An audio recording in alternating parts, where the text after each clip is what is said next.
अस्सलामु अलैकुम। वालेकुम अस्सलाम।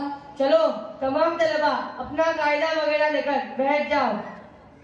हासिल, ज़ैनुल आबिदीन, मोहम्मद अली, अरकान, अब्दुल्ला, जाओ ज़ैनुल आबिदीन अपने अब्बा को बुला कर लाओ। जी उस्ताद।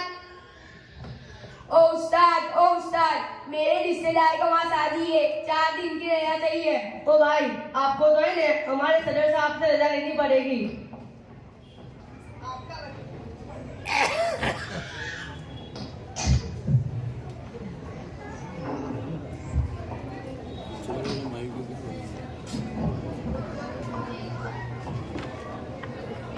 ओ भाई आपका बच्चा मदरसे में नहीं आया था।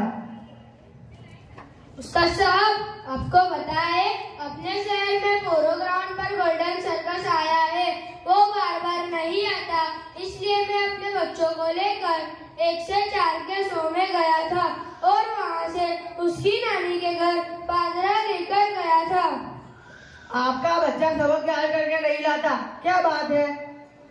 उस्ताद साहब, मेरा तो घर में ठिकाना नहीं होता, सुबह से काम पे जाता हूँ तो शाम को आता हूँ और इस्तेमाल हर दिन काम में होती है। रात को मोबाइल देखते हैं फिर सो जाते हैं, तो याद कौन करावे? आपका यूनिफॉर्म कहाँ है? उस्ताद, मदरसे का यूनिफॉर्म तो धोने में डाला है और दूसरा नहीं है।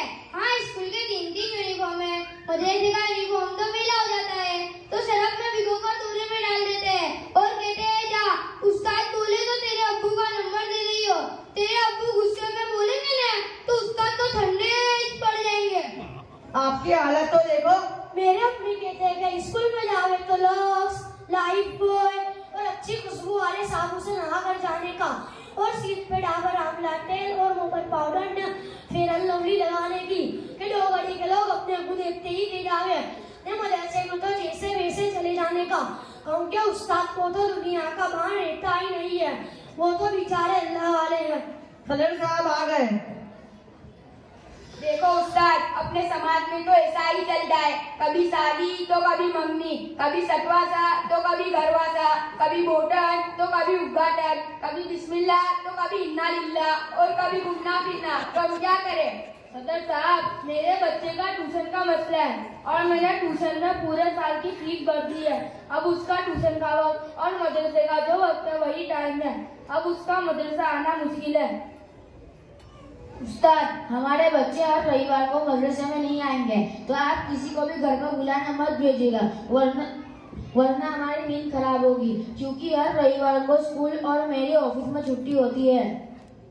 देखो भाई, शादी में तो असल निकाह और वलीमा है, शादी के लिए 4 दिन की रजा ये तो बच्चों के लिए मुनासिब नहीं है। अगर हमारे शहर में है और मदरसे के करीब सिटी में ही शादी है तो आप बच्चे को भेज दिया करें, उसका सबक हो जाएगा तो हम रजा दे देंगे। और अगर बाहर गांव जाना है या घूमने जाना है तो कोई भी बारात में या घूमने 10 बजे से पहले नहीं जाता, तो आप उसे सबक दिलवा कर ले जाए। देखो, हमारे बच्चों की सही तरबियत हो ये हमारी जिम्मेदारी है। अगर बचपन से हमने उनको दीनी उलूम सिखाने में मशरूफ किया तो यही बच्चे बड़े होकर हमारी खिदमत गुजार बनेंगे। और ये जो मदरसे हैं तो इस्लामी किले हैं। हमारे असलाफ की इल्मी जिंदगी तो देखे कि उन्होंने अपने वक्त को और दीनी इल्म को कितनी अहमियत दी थी। हमारे असलाफ को ये भी गवारा नहीं था कि उनका एक दिन का भी सबक का नागा हो, और मदरसे में एक दिन का भी नागा ये बेबरकती का सबक बन जाता है। इमाम अबू यूसुफ रहमतुल्लाह अलैह के बारे में आता है कि वो अपने उस्ताद इमाम अबू हनीफा रहमतुल्लाह अलैह की खिदमत में हाजिर रहते और इस तरह उनकी मजलिस में शिरकत की कि कभी उनके साथ फजर की नमाज फौत नहीं की। ईद उल फित्र का मौका हो गया, ईद उल अज़हा का, कभी इमाम साहब यानी अपने उस्ताद का साथ नहीं छोड़ा। ये है हमारे असलाफ की इल्मी जिंदगी। और आज हम अपना हाल देखें कि कैसे दुनिया के तकाज़ुब के खातिर हम इन बच्चों की दीनी प्यास को बुझाने का जरिया बन रहे हैं। और दीनी इल्म ये मकसद जिंदगी है, उसको मकसद बनाकर हम अपनी और अपने औलाद की आखिरत संवारने में लगाए। समझे? देखो, मदरसे से बच्चों को क्या फायदा होता है, इन वालियों से सुने। उस्ताद, बच्चों को प्रैक्टिकल नमाज और नमाज जनाजा का तरीका भी सिखा दिया है। बच्चे खुद तो नमाज के लिए जाते हैं और हमको भी ताकीद करते हैं। जुम्मा को सूरह कहफ और दुरूद शरीफ कसरत से पढ़ने की भी ताकीद की जाती है। ये फायदा है मेरे बच्चों को मदरसे में भेजने का। उस्ताद, एक बात बताओ, जब से हमारे बच्चे मदरसे में तालीम लेने वाले बने तब से गाने गाना बंद कर दिया, पिक्चर और सीरियल देखना छोड़ दिया और इसकी जगह अल्लाह ताला का मुबारक नाम, नात शरीफ और नज़म गुनगुनाते हैं। वाकई में माहौल का बड़ा असर पड़ता है। हमें चाहिए कि हमारे बच्चों को ये मुबारक दीनी तालीम दिलाए ताकि बच्चों को सही तालीम मिले और बेहतरीन तरबियत हो।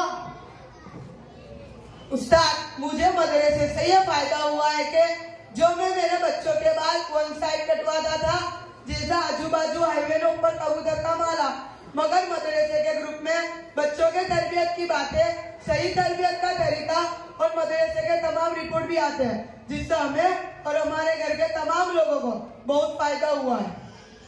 हमारे असलाफ के वाक़यात से हम अपने अंदर एक इल्म के शौक को बढ़ाएं और मदरसे में पाबंदी की आदत को डालें और इससे सबक हासिल करें कि उन असलाफ के वालिदैन ने अपने औलाद की कैसी तरबियत की होगी कि वो दुनिया में एक मिसाल बन गए और इतने बड़े और ऊंचे कारनामे कर गए कि रहती दुनिया तक हम उनको नहीं भूल सकते। तो आप वाली हजरात से गुजारिश है कि हम आज से और अभी से नियत करें कि हमारे बच्चों की एक भी गैरहाजिरी नहीं होगी और हम उनको दुनिया में इल्म के साथ दीनी उलूम, हाफिज़े कुरान और आलिम दीन भी बनाएंगे। सुनो सुनो मेरे प्यारों, ये बेचारे उस्ताद इतनी कम तनख्वाह में हमारे बच्चों को दिन की तालीम देते हैं।